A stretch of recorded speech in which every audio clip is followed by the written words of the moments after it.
The four granite faces, a symbol of unyielding American democracy. Their creator, Gutzon Borglum, entered history as a titan who carved a nation in stone. But Borglum's documents and personal correspondence reveal a fact that shatters this image. The sculptor of the greatest monument to freedom was an active member of the Ku Klux Klan. Moreover, concurrently with Mount Rushmore, he designed another monument, a gigantic bas-relief of Confederate leaders on Stone Mountain, a project fully funded by the Klan. How could a man who espoused an ideology of racial hatred become the author of a symbol of unity? This paradox of personality is just the first crack in the granite facade. The real mystery is hidden deeper, literally behind Abraham Lincoln's head. Millions of tourists annually gaze upon Mount Rushmore, confident in its completion. But 99% of them are unaware that behind Lincoln's face lies a door to a tunnel. The tunnel, 21 meters long, like a 7-story building laid on its side, leads to a vast empty chamber carved into the heart of the mountain, the Hall of Records.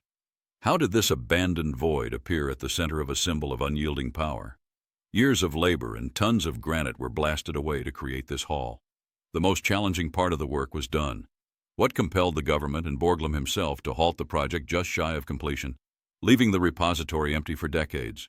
This is not just a story, it's a code, and by the end of this film, you will have 7 keys to crack it. We will uncover not only what is hidden within Mount Rushmore, but also why this design remained a secret for nearly a century. In private conversations, Gutzon Borglum himself referred to the presidential faces as mere bait. This statement shatters the entire logic of the monument. If the colossal portraits weren't the main goal, then what was? For Borglum, the faces were a vibrant flower designed to attract attention. But the true fruit, meant to survive the winter of civilization, was the seed of knowledge within, the Hall of Records. His vision was comparable to the Egyptian pyramids. A granite staircase, 244 meters long, was to lead to the hall's entrance. And above the portal, a bronze eagle with an 11-meter wingspan would soar. The presidential faces were merely the cover for a far more ambitious book, and to create it, one had to break into the heart of the granite mountain. How could tons of granite be blasted without pulverizing Lincoln's face, which loomed directly above the work area? The solution lay in honeycomb drilling technology. Workers created hundreds of closely spaced holes, weakening the rock, then used minimal dynamite charges to carefully dislodge the stone. On paper, it seemed safe. In practice, it was a daily dance with death on precarious scaffolding. Over 800 tons of granite were extracted, the weight of 4 blue whales. Despite all risks, by 1938, the 21-meter tunnel had been excavated. This engineering triumph gave rise to an even more complex ideological problem. What exactly to fill it with? Borglum wanted to seal in stone not just the history of the presidents, but the very code of American civilization. At its core, it was intended to house the texts of the Declaration of Independence, the Constitution, and the Bill of Rights. However, his complete blueprints reveal a broader vision. He planned to place busts of 25 great Americans, from Benjamin Franklin to Susan B. Anthony, and to immortalize key inventions and events in science and art. It was an archive of the nation. Borglum designed the entrance to be visible for miles, like a gateway to eternity. The reason why today we see no trace of this entrance lay not in the stone, but in the papers that would soon arrive from Washington. What task was Borglum solving? He needed to select artifacts to represent an entire civilization 10,000 years into the future. He created a detailed plan, logical and patriotic. He believed he was crafting a message that would outlast time, justifying any expense. However, while theory spoke of eternity, practice was constrained by annual budgets. His grand vision clashed with a force no architect could foresee, the cold logic of financiers and politicians. For Borglum, the hall was the monument's heart. For Congress, it was a costly addition. This conflict became a ticking time bomb. The next chapter of our story is not about construction, but about war. For the U.S. government, the Hall of Records was not a legacy, but an expensive indulgence, a sculptor's personal obsession. In official documents, this contradiction took the form of cold bureaucracy. The Mount Rushmore Memorial Commission explicitly stated in its minutes, any appropriations were solely for work on the sculptures on the face of the mountain. By this congressional order, Borglum's dream was outlawed. but the sculptor ignored it. Using leftover funds and budgetary loopholes, he secretly continued blasting rock, transforming from a national hero into a rebel defying the system. The state machine had a resource the aging visionary lacked: time. And it struck back at his most vulnerable point. The machinery of government funding operated without emotion. Amidst the Great Depression and the rising threat of World War II in Europe, Congress's priorities shifted from eternity to survival. Spending millions on a room for future documents, when the nation needed funds for social programs and the military, seemed like political suicide.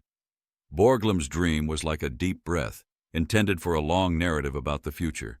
But reality forced the nation to take a sharp, short exhale, conserving strength for the struggles of the here and now. Borglum had one last trump card: his immense prestige.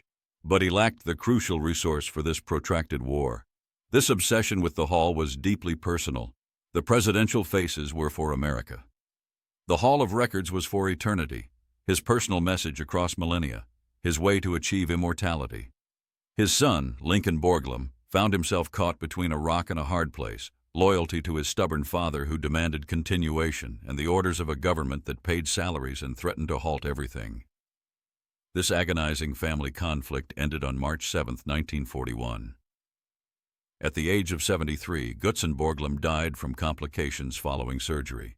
His son received a telegram that effectively handed him both America's greatest monument and its biggest unresolved problem. The room was orphaned. Lincoln Borglum made the only possible pragmatic decision. To save the entire monument and the labor of hundreds of people, he had to bury his father's dream. He focused all efforts on completing the faces, fulfilling the contract with the government. On October 31, 1941, just 7 months after Gutzon's death, the work was finished. The monument was declared complete, and the tunnel entrance leading to the empty hall was sealed with a heavy granite slab. The dream wasn't merely halted, it was literally buried in the heart of the mountain for half a century. But it wasn't dead. What transpired behind that door over the next 50 years became a new, even stranger chapter of this mystery.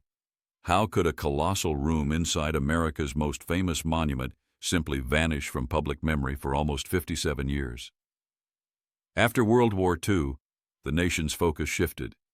The country looked to the future, and the Hall of Records became an inconvenient reminder of a failed vision. Officially, it was preferred not to mention it. But the room was not abandoned. It acquired an unofficial, restricted status. Only National Park Service employees had access for inspections. Among park rangers, it became a legend, Borglum's ghost, awaiting its moment. And at the end of the 20th century, the event that made the country recall the forgotten legacy was not an accident, but a deliberate campaign. But what could compel the government to revisit a project it had itself buried? The key lay in the approach of a significant anniversary.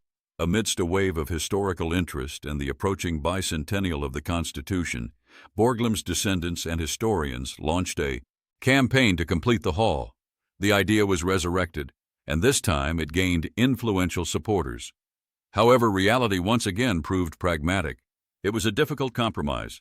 Instead of a grand pantheon with busts and artifacts, for which funds were still unavailable, it was decided to install a single titanium box. The dream was resurrected, but in a truncated, minimalist form. A final detail delivered another blow. The box contained not originals, but copies etched onto 16 enameled porcelain panels. This technology is more durable than the manuscripts themselves. The dream was fulfilled symbolically, like an echo of the grand design. These 16 panels contain more than just texts. They carry an encrypted message, a true instruction manual for planet Earth. The technology was chosen with millennia in mind. Titanium is one of the strongest metals. Porcelain panels can preserve text almost indefinitely.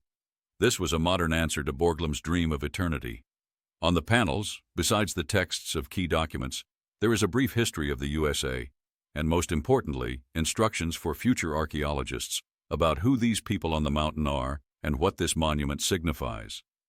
This box is not a book in a library to be read, but an instruction manual attached to a complex device, only read when it breaks down. The box is sealed within a granite sarcophagus and is not intended to be opened. We have created a message that we ourselves can never and should never read. So, the dream is partially fulfilled, and the archive is sealed. Does this mean the hall will now be open to tourists? The answer will surprise you. The installation of the box became another reason to maintain the status quo. The room remains in its raw, unfinished state, without finishing or lighting. Outfitting it would require millions of dollars, which is not economically viable. But there's a nuance. After the repository's installation, the hall ceased to be merely an unfinished structure. It became a repository of national significance. Any access to it is now associated with security and preservation concerns for the capsule. Allowing crowds of tourists became even more dangerous. The three main reasons for its closure: economic, technical, and security considerations. So why is the door to the Hall of Records truly sealed today? The real reason lies in the symbolism we will reveal in the finale. Would you want this door opened? Or is the mystery more valuable? The initiative to revive the hall came not from the government, but from the family. In the 1990s, Robin Borglum, Lincoln's daughter and Gutzon's granddaughter, began a campaign to fulfill her grandfather's last will. Her original plan was ambitious, to create a pantheon with busts and bas-reliefs, just as he had envisioned. But history repeated itself with frightening accuracy. Decades passed, yet the bureaucratic machine remained unchanged, once again viewing the project as a costly whim. The titanium box was not a triumph. It was the only compromise the government agreed to in order to close the matter. The grand dream was once again cut down to a pragmatic minimum. But what exactly did they decide to preserve in this compromise capsule? More than 10,000 words are engraved on 16 porcelain enameled panels, the volume of a small book, sealed for eternity. At first glance, the contents are predictable: the Declaration of Independence, the Constitution, a brief history of the USA. But one panel changes everything. It provides a direct, clear explanation of why these 4 presidents were chosen for the monument. The archive anticipates questions that were not even asked of it. This creates a stunning paradox. We've created a perfect archive that cannot be read and placed it in a room that cannot be entered. We've given answers to future generations, but denied ourselves the ability to see them. This capsule wasn't just left in the mountain. It was interred with a special ceremony that was, in itself, a symbolic act. The installation in 1998 was a complex engineering task. The heavy titanium box and its 544-kilogram granite lid, like a small grand piano, had to be transported and installed within the narrow 21-meter tunnel. However, the symbolism of the event proved tragic. The ceremony was a quiet, almost private affair, without widespread national media coverage. Only Borglum's descendants and a few officials were present. The grand dream was buried unnoticed by the very nation for which it was intended. Workers lowered the granite slab onto the sarcophagus, and this stone became the definitive end to the story of the Hall of Records. Do you consider this compromise a victory or a defeat for Borglum's legacy? This act divided historians into 2 camps. On one side, it was a victory. Better to have a symbolic archive than an empty room. The very idea of a message to the future was preserved. On the other hand, it was a profanation. The grandiose vision of a pantheon of civilization was reduced to a small box of copies, merely highlighting its failure.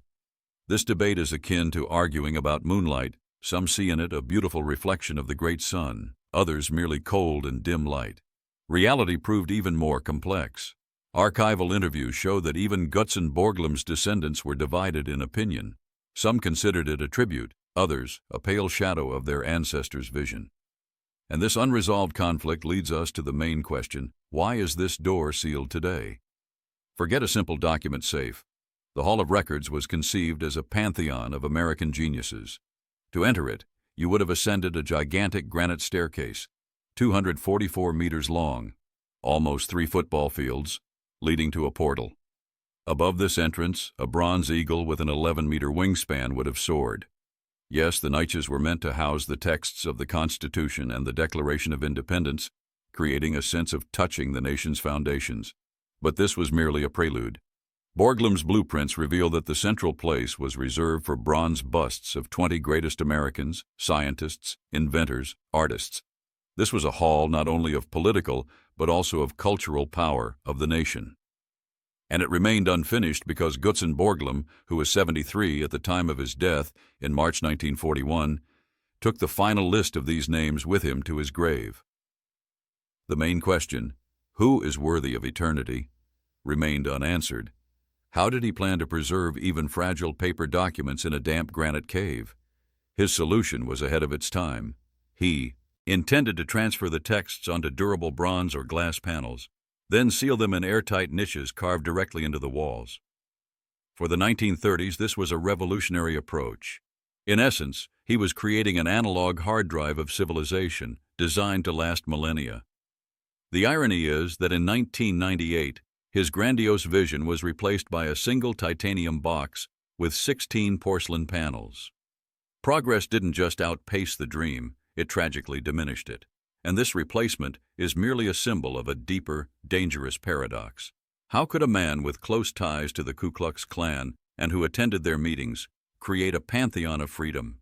His version of America, which he wished to seal in granite, was sincere, yet it reflected only a partial truth, colored by ideas of supremacy.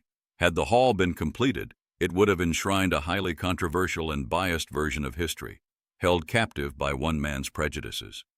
That is precisely why its emptiness is its salvation. Its incompleteness prevented the controversial decisions of its creator from being cemented in stone.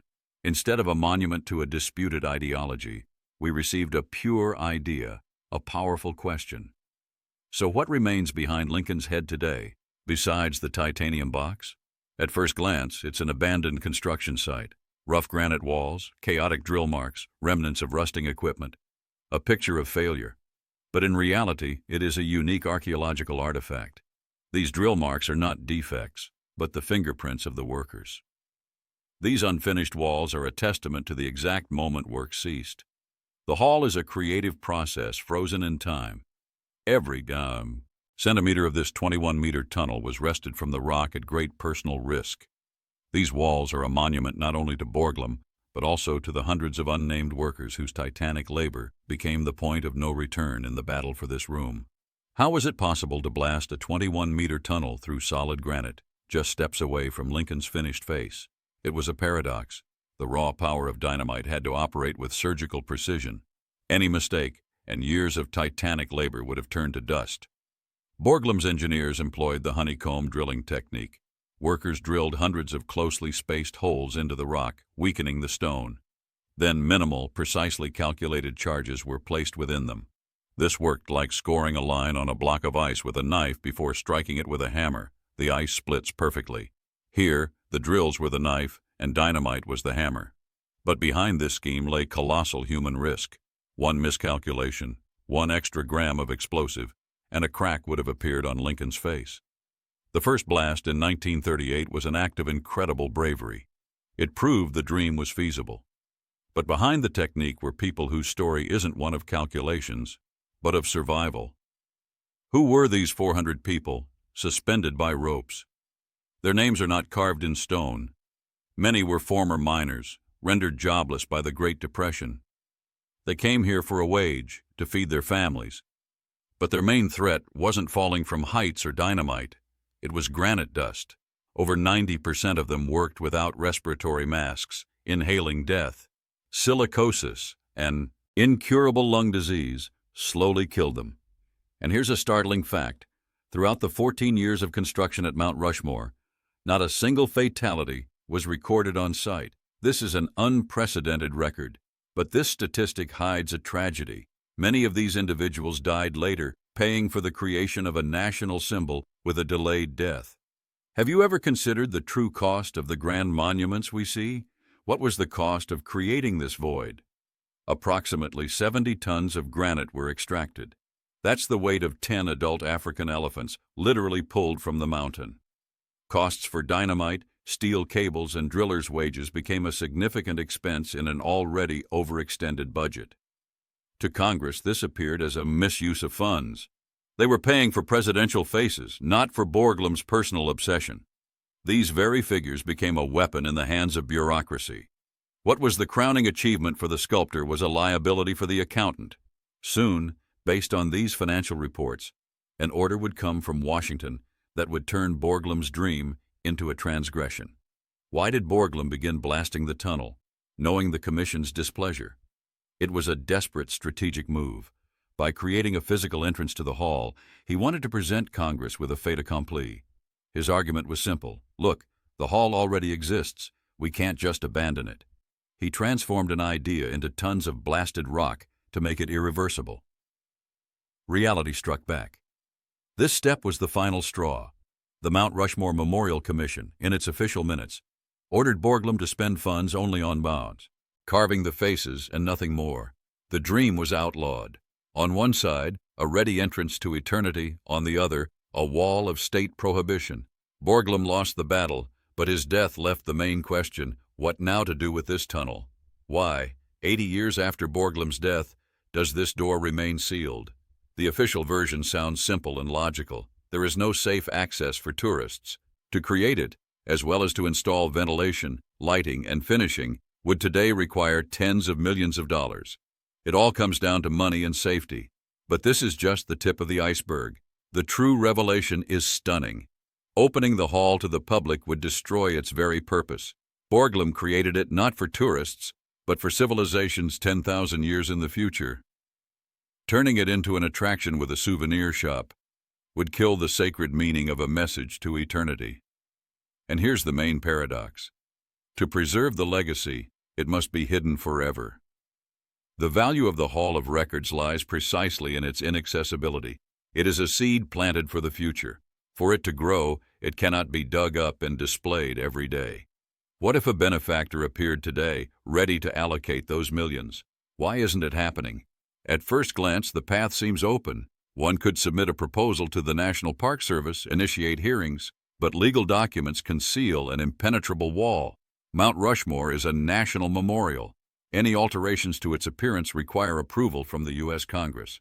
This would open a Pandora's box. If Mount Rushmore can be completed, why not improve the Colosseum or finish the Sistine Chapel ceiling? This would set a dangerous precedent for editing history. Reality is cynical. The current situation benefits everyone. The Park Service avoids massive expenses. Historians preserve the monument in its authentic, unfinished state. And the mystery itself merely fuels tourist interest, becoming part of the marketing. Is there any possibility at all to see the hall? For 99.9% of visitors, the answer is no. But for decades, rare, strictly regulated visits have occurred there. Film crews, high-ranking officials, researchers. Their testimonies describe not just a cave, but a place with incredible energy. The cold of the granite, the reverberating echo, a sense of touching something grand yet profoundly sad. It is a mausoleum of an unfulfilled dream. Borglum's daughter, who visited the hall in 1998, described the feeling of icy granite under her fingers and a deafening silence where the weight of an unfulfilled dream could be heard. For his family, it is not an object, but a personal sanctuary, a place of pilgrimage. So the door is sealed. There's no funding. Access is impossible. Does this mean the hall's story is one of defeat? One man's dream shattered against the wall of reality, leaving behind only an empty cave. But what if its incompleteness and inaccessibility are its main, most powerful message? Completed, it would be merely a historical artifact. Empty, it becomes an eternal symbol. The hall's emptiness is not a flaw, it is a mirror. It symbolizes the chasm between grand ambition and reality, between eternity and immediate concerns, between dream and bureaucracy.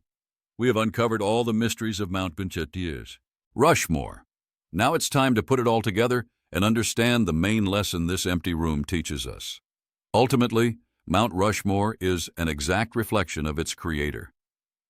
Gutzon Borglum was a genius capable of thinking on the scale of civilizations, yet simultaneously a man with ties to the Ku Klux Klan. This contradiction is not a footnote in his biography, but a key to understanding the entire monument.